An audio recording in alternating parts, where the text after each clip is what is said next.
existe nenhuma teoria sistematicamente organizada sobre a ideia de superioridade e inferioridade racial antes do capitalismo. O racismo é um fenômeno essencialmente capitalista.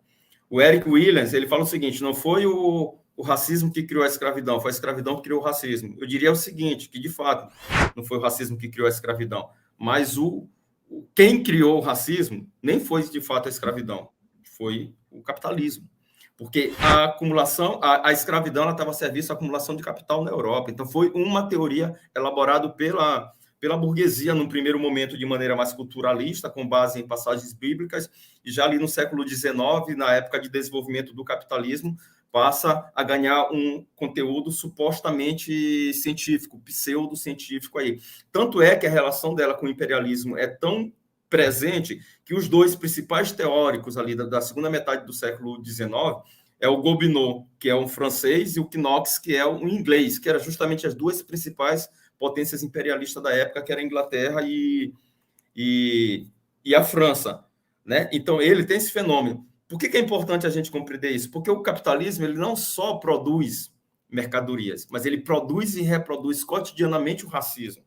É uma necessidade intrínseca do capitalismo. E o capitalismo utiliza isso com várias finalidades, para superexplorar, para dividir a classe trabalhadora, para humilhar uma parcela significativa da classe trabalhadora, mas o essencial dela é dividir a classe trabalhadora. Portanto, toda a nossa política na luta contra o racismo, ela tem que ser uma política para tentar unir a classe trabalhadora.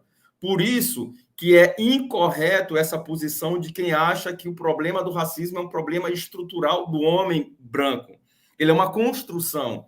Nós não temos que passar a mão na cabeça de racista branco da nossa classe, mas nós temos que ter uma política de combatendo o racismo e tentando educá-lo, porque cada um desses que a gente ganha para o nosso campo, uma política antirracista, é um a menos da burguesia, porque o trabalhador branco ele pode se identificar racialmente com a sua própria burguesia, e a burguesia utiliza isso para dividir a classe trabalhadora e para superexplorar também.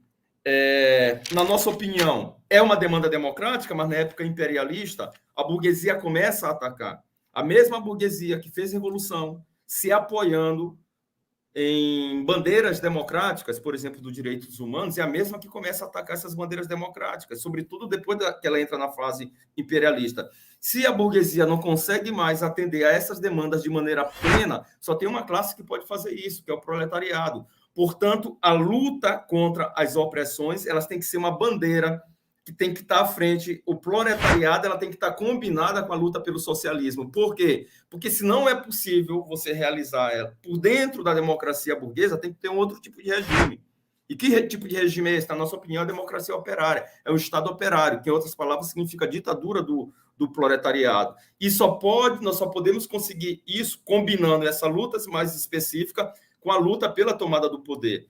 É uma luta que se dá antes da Revolução, diferente do que os stalinistas diziam, que tinha que ficar para depois da Revolução. Ela se dá durante a Revolução e ela se dá depois da Revolução, porque mesmo destruindo as estruturas burguesas não significa que as opressões acabarão. A gente só vai lutar contra ela em outras condições.